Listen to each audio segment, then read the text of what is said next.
ম্যাডামের অ্যাকচুয়ালি নিতে একটা ইঞ্জুরি হয়েছে, যে ইঞ্জুরিটা ওনার কিছু মুভমেন্ট করতে গিয়ে, কিছু এক্সারসাইজ করতে গিয়ে হয়েছে। যে ইঞ্জুরিটা দুটো যে বোনস, আমাদের হাঁটুতে যে দুটো বোনস থাকে তার মাঝে থাকে হচ্ছে কার্টিলেজ আর মিনিসকাস।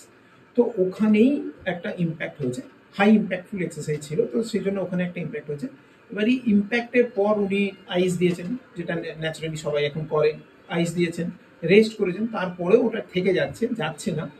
তো সেটার জন্য আমরা কি আমরা প্রোটোকল ফলো করছি, কি ভাবে ওনাকে আমরা ট্রিটমেন্ট দিচ্ছি, এবং তারপরে উনি কিভাবে সেটাকে রিকভারি করবো আর কি করাবো ওনার, সেটা আমরা দেখি। তো জেনারেলি আমরা খুব সিম্পল এক্সারসাইজ দিয়েছি, যেটা মুভমেন্ট করছে শুধু দেখুন, খুব হালকা মুভমেন্ট, যেটা একটা মুভমেন্ট হয়তো অ্যাক্টিভ, তারপরে আরো তিনটে চারটে যেটা সেটা ওই মোমেন্টারি মুভমেন্ট হচ্ছে, মানে যেটা প্যাসিভ।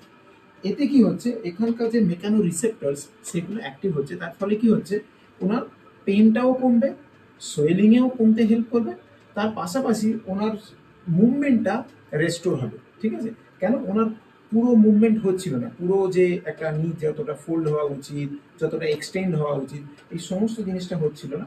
যদি উনি এখন পুরোটাই রেস্ট মোডে চলে যান, তাহলে ওনার ওই টাইটনেসটা কাটতে কিন্তু অনেক বেশি সময় লেগে যাবে। তো তাই জন্য এটা ভেরি বেসিক মুভমেন্ট, যেখানে একটা মুভমেন্ট অ্যাক্টিভ হচ্ছে আর বাকি সেটা মোমেন্টারি মুভমেন্টে হচ্ছে, প্যাসিভ মুভমেন্টে। তো আমরা সেটা করাচ্ছি। তো আপনাদেরও যদি কারো ইঞ্জুরি হয় বা এই ধরনের কিছু হয়, আপনারা এই ধরনের জিনিস বাড়িতে বসে করতে পারেন, দিনে 4 থেকে 5 বার, প্রত্যেকবারই 10 থেকে 12 বার করে আপনার একটা বারে করবেন, আর দিনে 4 থেকে 5 বার করে করবেন। সো নেক্সট এক্সারসাইজ যেটা আমরা করাবো সেটা হচ্ছে জাস্ট এলিভেশন। একটু এলিভেট করে রাখবে, কেন না একটু এলিভেট করে রাখলে এই মাসেলসের স্ট্রেংথ, টোনিসিটি, এই সবটা মেনটেন হবে। প্লাস ওনার এখানে যে টাইটনেসটা ফিল হচ্ছে বা একটা সোয়েলিং আছে, সেই সোয়েলিং এরও যদি কোনো ব্লাড এক্সেস এখানে এসে থেকে থাকে, সেটাকে যদি প্রপার ড্রেন করা যায়, সেজন্য এটা খুব ইম্পর্টেন্ট, এটা খুব ভালো কাজ করে। এবং এই যখনই পাটা উঠিয়ে রাখবে, তখনই পায়ের সমস্ত মাসেলস এবং কোর মাসেলস একসাথে এনগেজ হয়ে থাকবে। এটা কিন্তু উঠিয়ে হোল্ড করে রাখতে হবে, এটা উঠিয়ে বারবার ওঠানো নামানো করানো যাবে না ইনিশিয়ালি। পরে এটাকে আমরা, যখন উনি পেনটা চলে যাবে, সোয়েলিংটা কমে যাবে, আরো অনেকটা বেটার হয়ে যাবে, তখন আমরা আরো কিছু এক্সারসাইজ পারবো, কিন্তু এখন উনি শুধু উঠিয়ে হোল্ড করবেন।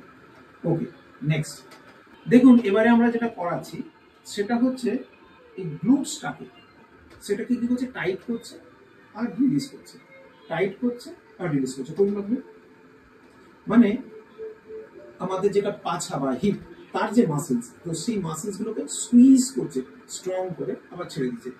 এইটা করানোর উদ্দেশ্য হচ্ছে, আমাদের এই মাসেলসটাকে বলা হয় স্টেবিলাইজার মাসেলস। এই স্টেবিলাইজার মাসেলস কি করছে, আমাদের লোয়ার বডি আপার বডির একটা কোঅর্ডিনেশন মেনটেন করে। তো এই সব কিছুটাকেই যাতে ঠিকভাবে চলতে থাকে, কেন এখন উনি যেহেতু ওনার এই নিটাতে ইঞ্জুরি, তাহলে উনি টোটালটার ওপর ব্যালেন্স করছেন কোথায় না, লেফটের ওপরে। ম্যাক্সিমাম বডি ওয়েট বা সবকিছু এখানে উনি দিচ্ছেন, বডি ওয়েট দিচ্ছেন, এবং এটার উপরই ভরসা করে উনি চলছেন। তার ফলে কি হবে, ওনার এই ইম্প্যাক্টটা ওনার হিপে পড়বে। যখন এই ইম্প্যাক্টটা হিপে পড়বে, তখন ওনার লোয়ার ব্যাক বা হিপ, সেখানে একটা কিন্তু ইমব্যালেন্স তৈরি হতে হবে। যাতে সেই ইমব্যালেন্স না হয়, এবং যাতে দুটোর মধ্যে কোঅর্ডিনেশন ঠিক থাকে, যাতে দুটোর মধ্যে মুভমেন্টে কোনো ডিস্টারবেন্স না তৈরি হয়, তো তার জন্য এটা। এবং এই এক্সারসাইজটা যখনই করবে, তখন ওনার আপার বডি লোয়ার বডি সবটাই খুব সুন্দরভাবে একটা ব্যালেন্স ক্রিয়েট করবে।